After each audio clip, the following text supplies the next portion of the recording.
Break के बाद एक बार फिर से आप सभी का स्वागत है योग और स्वास्थ्य पर आधारित हमारे इस बेहद खास कार्यक्रम स्वस्थ विचार में। मैं हूं आपके साथ आपका साथी विकास। दर्शकों, ये कार्यक्रम केवल एक एंटरटेनमेंट का साधन नहीं है। ये कार्यक्रम केवल ऐसा नहीं है कि केवल आपको जानकारी दी जाती है, बल्कि इस कार्यक्रम के माध्यम से हम आपको प्रेरित करते हैं, आपको जागरूक करते हैं, ताकि आप प्रकृति से जुड़े, अपने शरीर की ओर ध्यान दें, अपने स्वास्थ्य की ओर ध्यान दें। हमेशा ध्यान रखें कि यदि आप स्वस्थ हैं तभी आप अपने परिवार को भी स्वस्थ रख पाएंगे। अपने हर प्रकार के कार्यों को सफल आप तभी कर पाएंगे जब आप स्वयं निरोगी होंगे। निरोगी रहने के लिए आपको बहुत ज्यादा कुछ, एक कोई मिशन नहीं करना है, कोई बहुत ज्यादा जद्दोजहद नहीं करनी है, केवल छोटी छोटी सावधानियां आपको बरतनी है और समय समय पर वो सारी चीजें इस कार्यक्रम में आपको बताई जाती हैं।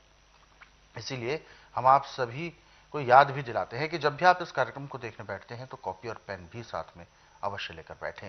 जो भी नुस्खे उपचार आपको बताए जाएं उनको आप लिख जरूर लिया करें। तो चलिए शुरू करते हैं आज के एक मुख्य विषय पर चर्चा। गुरु जी, आज के इस अंक में हम बात कर रहे हैं कानों के दर्द के बारे में। कान एक बहुत संवेदनशील और बहुत ही एक ऐसा अंग है जो बहुत मुलायम है, यूं कहें। जरा सा भी उसमें झटका लगता है तो बहुत तेज दर्द होता है। तो कान में दर्द होने के क्या क्या प्रकार होते हैं? देखिए, कान होने का कारण, दर्द होने का कारण एक नहीं है। यदि आप चीनी का प्रयोग अधिक कर रहे हैं तो भी कान में दर्द होगा। अच्छा, चीनी के प्रयोग से भी कान में दर्द होता है? हाँ, और यदि आप ठंडी चीज़ों का सेवन ज़्यादा कर रहे हैं और कभी ठंडा कभी गर्म ले रहे हैं, सर्द गर्म होकर कान में बहुत भयंकर दर्द होता है। यहाँ तक कि आदमी जहर खाने के लिए भी उतारू हो जाता है। उतार। परंतु कान में दर्द चाहे किसी भी प्रकार का है, ऐसे तो मौसम के अनुसार हमारे पास अलग अलग चीज़ें बहुत हैं। ऐसे एक तेल ऐसा है जो आप 12 महीने उसको तैयार करके रख सकते हैं और इसकी एक्सपायर डेट कोई नहीं है। और जब भी आपको कान में दर्द हो तो उसकी 2-2 बूंद कान में डाल दें और मुंह ऐसे चलाएं जैसे खाना खा रहे हैं। जैसे तेल अंदर जाएगा आपका समझो कि दर्द ऐसे समाप्त हो गया जैसे जलती अग्नि में पतंगा नष्ट होता है। अच्छा। आप 25 ग्राम तेल ले लो सरसों का, शुद्ध सरसों का होना चाहिए, मिलावट नहीं होनी चाहिए।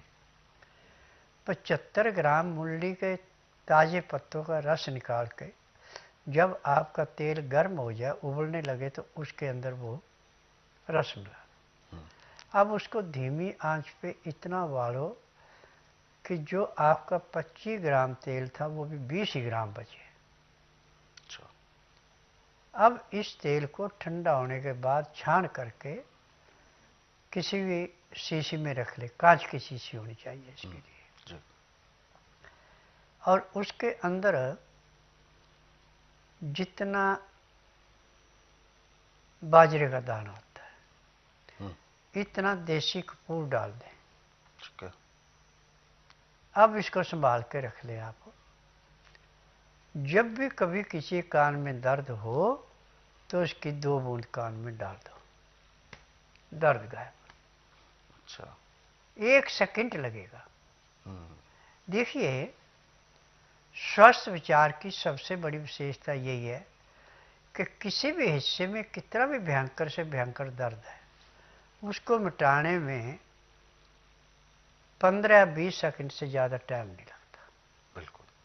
ऐसे ऐसे तेल बनाए गए हैं जैसे उस अंग पे लगा मालिश की, दर्द गायब।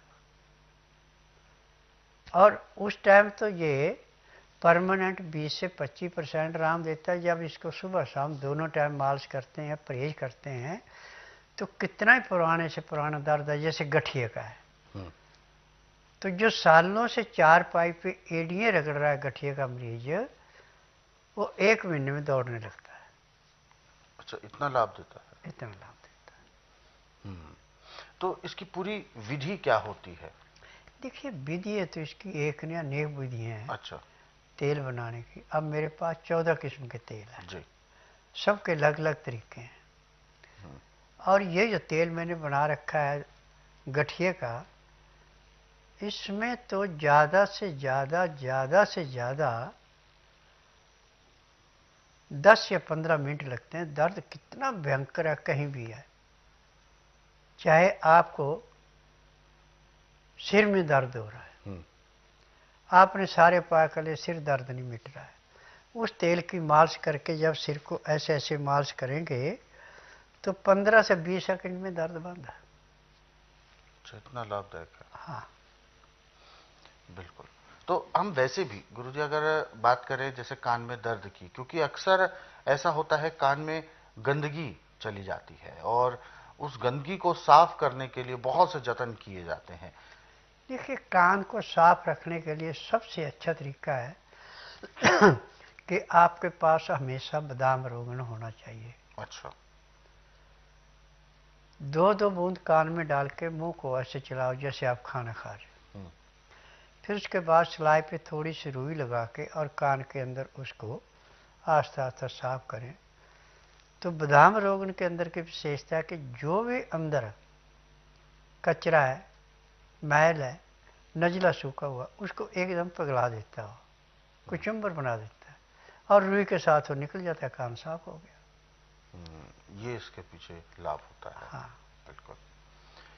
तो वास्तव में दर्शकों, इस तरीके के जो नुस्खे होते हैं, इस तरीके के जो उपचार होते हैं, ये हम सभी के लिए बहुत ज़्यादा आवश्यक हैं और ज़रूरी हैं। यानी इसलिए भी क्योंकि अक्सर ऐसी कुछ दिक्कतें हैं जो हमारे सामने आती हैं और इसके पीछे कारण है कि हम अपने शरीर की सफाई तो रखते हैं, हाथों को बार बार धोते हैं, पैरों को धोते हैं, यहाँ तक कि चेहरा भी हम काफ़ी बार धो लेते हैं, लेकिन कुछ अंग ऐसे हैं जिन पर हम बहुत ज़्यादा ध्यान नहीं दे पाते। स्नान करते वक्त हम पूरे शरीर को धोते हैं, परंतु कान को भी साफ करना कभी कभी भूल जाते हैं, या साफ करना भी चाहते हैं लेकिन अंदर तक उसको साफ नहीं कर पाते। इसके लिए कानों को साफ रखना बेहद ज़रूरी है और कानों को साफ रखने के लिए आपको अलग से समय ज़रूर निकालना होगा।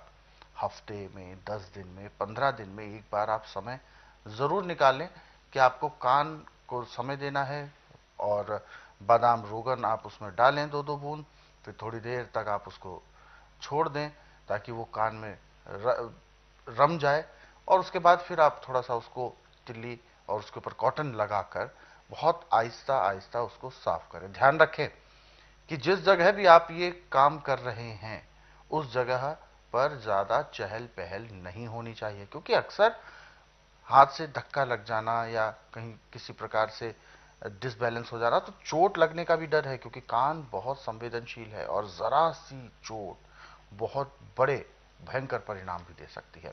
तो सावधानी पूर्वक आप सभी चीज़ें करें। ऐसे नुस्खे उपचारों को यदि आप और ज़्यादा जानना चाहते हैं, अलग अलग रोगों के बारे में आप जानना चाहते हैं, तो स्वस्थ विचार पुस्तकों के जरिए भी आप पढ़ सकते हैं।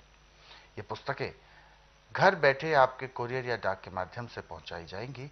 हर घर में इन पुस्तकों का होना बहुत ज़रूरी है, तभी आप अपने आप को और अपने परिवार को सुरक्षित और तंदुरुस्त रख पाएंगे। इन पुस्तकों को मंगवाने के लिए आपको हेल्पलाइन नंबर्स पर कॉल करना है। कॉल करने का समय है सुबह 10 बजे से शाम 5 बजे के बीच। नंबर आपकी टीवी स्क्रीन पर है।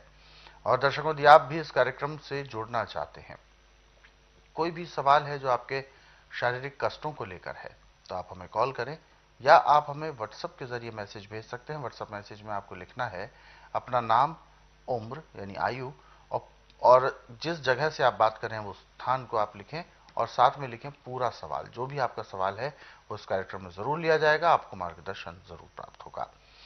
तो आगे बढ़ते हैं और जो दर्शक हमारे साथ जुड़े हुए हैं लाइन पर, आइए उनको शामिल करते हैं कार्यक्रम में। हेलो जी, नमस्कार जी। नमस्कार, क्या शुभ नाम है आपका? जी, राजनाथ। राजनाथ जी, कहाँ से बात कर रहे हैं आप? जी, जयपुर से बात कर रहे हैं, राजस्थान से। जी, गुरुजी आपको सुन रहे हैं, कहिए क्या सवाल है आपका? गुरुजी प्रणाम। नमस्कार बेटा। गुरुजी, मुझे बचपन से नींद नहीं आती, आज 8-10 सालों से प्रॉब्लम है, नींद बिल्कुल